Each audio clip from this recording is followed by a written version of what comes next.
Kadapa fibre నెట్‌కి సంబంధించి ఇప్పుడు సరిగ్గా పనిచేయట్లేదట. అంటే రాష్ట్ర ప్రభుత్వం ఫైబర్ నెట్ రాష్ట్ర వ్యాప్తంగా ఏర్పాటు చేసినటువంటి దాంట్లో ఓ పక్కన కుంభకోణాలని, గందరగోళాలు. గతంలో ఫైబర్ నెట్ మీద జగన్ ప్రభుత్వం వచ్చి కేసు పెడితే ఏకంగా చంద్రబాబు గారి మీదనే కేసు పెడితే, తర్వాత ఇప్పుడు ప్రభుత్వం వచ్చిన తర్వాత ఇప్పుడు మళ్ళీ ఫైబర్ నెట్ మీదన జీవీ రెడ్డి ఆగ్రహము, ఆవేదన, ఆ తర్వాత కొంతమంది ఉద్యోగాల తొలగింపు జరుగుతోంది. ఈ వ్యవహారం నడుస్తుంది. అయితే గ్రౌండ్ లెవెల్ సర్వీసెస్ సంగతి మర్చిపోయారు. దాని చుట్టూ రాజకీయమే నడుస్తుంది. దాని ప్రజలకి సేవలు ఇవ్వాల్సింది మర్చిపోయారు. దానికి సాక్ష్యం పక్కన బాక్స్లో కనబడుతున్నటువంటిది.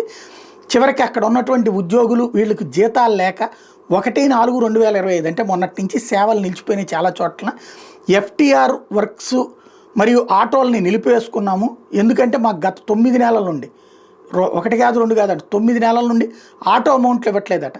అలాగే 2 నెలల నుండి జీతాలు రావట్లేదట, ఎఫ్ఆర్టీ జీతాలు కూడా. అదే సందర్భంలో మాకు రావాల్సిన అమౌంట్ పడిన తర్వాత పనికి వెళ్ళాలని నిర్ణయించుకున్నాం.